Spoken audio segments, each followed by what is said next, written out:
Hello. In this episode, we cover the third leg of the 2019 Baja Haha. We sail the final 2 days and nights down to Cabo San Lucas, leaving Bahia Santa Maria a day early so we can get to Cabo in time to take shelter before a tropical storm hits. The 100-plus boats in the Haha have to choose between different options and are split into several groups. At the second anchorage in Bahia Santa Maria, word went out on the radio network that there was a late tropical storm headed for Cabo San Lucas, the official destination of the Haha. Boats were faced with a decision to either wait it out or to leave early and get to a sheltered marina. Predicted winds were in the 40s. The bigger and faster boats can afford to follow the original plan of stopping one night on the way in Bahia Magdalena and still have enough time to reevaluate the next day. The smaller and slower boats could either leave immediately and skip that stop to ensure getting to Cabo before the storm, or stay behind and ride out the storm at anchor in one of the bays, an option meaning arriving about 6 days late. Cabo San Lucas is about a 2-day sail, and the storm was predicted to hit Cabo in about 4 days. The leader of the Haha believes that the storm will peter out and or turn west and miss, since it's late in the season. There are a lot of variables, such as crew that might need to get home on schedule, what the storm might do, availability of berths in marinas, the capabilities of boats and crews, and comfort. We choose the quick departure option as we're smallish, less experienced, and already have reservations for a slip at San Jose del Cabo, the next big marina past Cabo. The only hitch is that it means we will be arriving a day early without reservations, at a time when the marinas might run out of slips due to all the boats hunkering down in them. We leave at 10:30 on a very calm morning with light winds and smooth seas.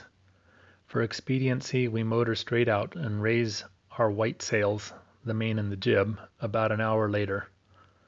Almost immediately, I began catching small bonito.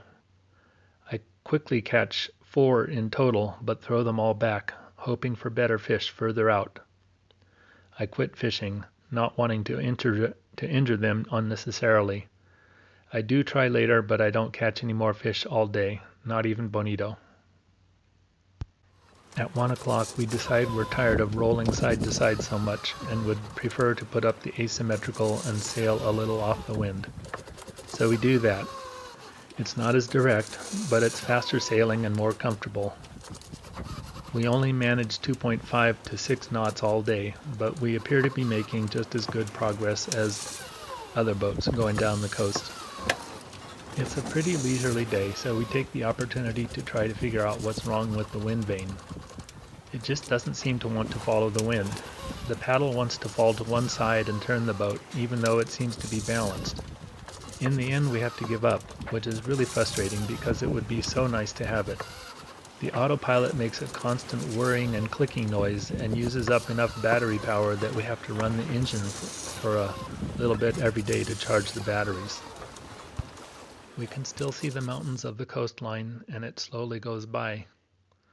We sail past Bahia Magdalena, which we can just barely see on the horizon, and gradually get further away from the coast and lose sight of it. I can't remember why we did this, but sometimes you do it hoping for more wind further offshore. Anyway, that's the direction the asymmetrical wanted to go. At sunset, we take down the asymmetrical and put up the jib, not so much to reduce sail for the night, but to correct our course for a more direct line to Cabo San Lucas. Unlike a traditional spinnaker, the asymmetrical doesn't like to go directly downwind. There is no moon at dusk anymore, and it goes completely dark. Then, at about 7, we experience the most incredible thing I've ever experienced at sea. Andrea and I are in the cockpit. Oliver is inside sleeping. With no warning whatsoever, we hear this giant, deep, groaning, whooshing sound right behind the boat. Andrea is closer and immediately feels the spray of water and the smell of fish. It's so loud, huge, unexpected, and close that we practically jump out of our skins. What the hell was that?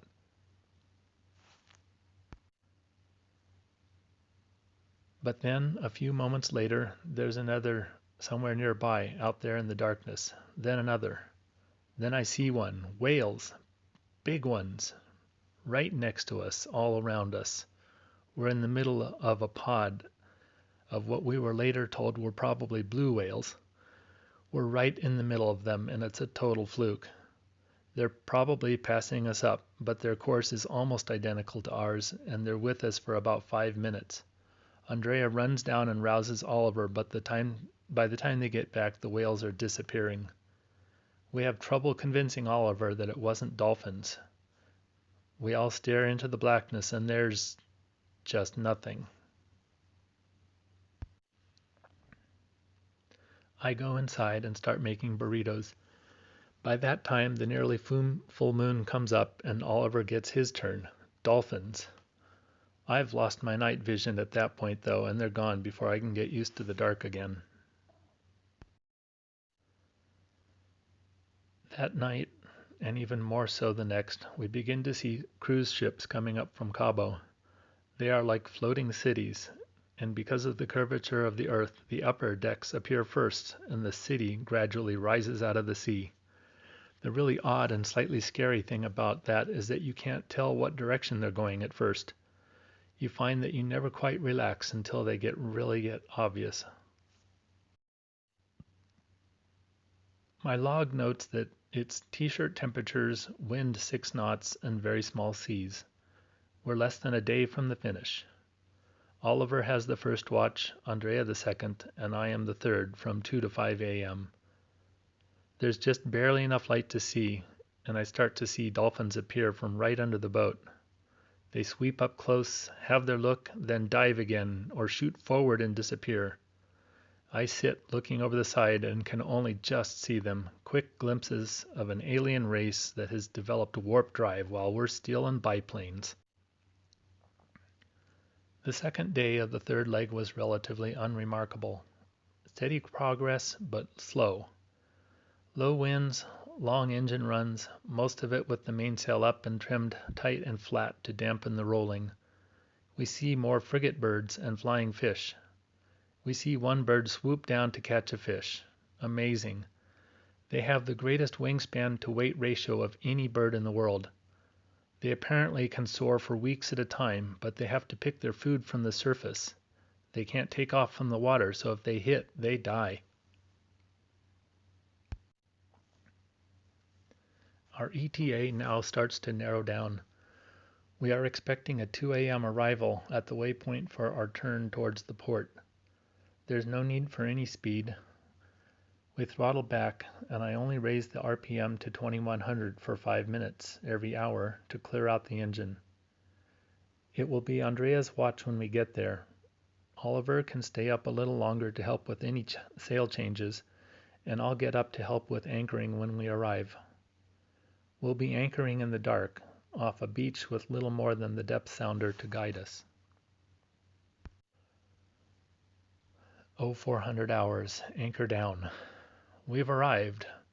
We've completed the 2019 Baja Haha, one out of 120 boats, and we're in a string of about 8 boats anchored next to a beach lined with hotels. The storm has spread us all out by a couple hundred miles and several days.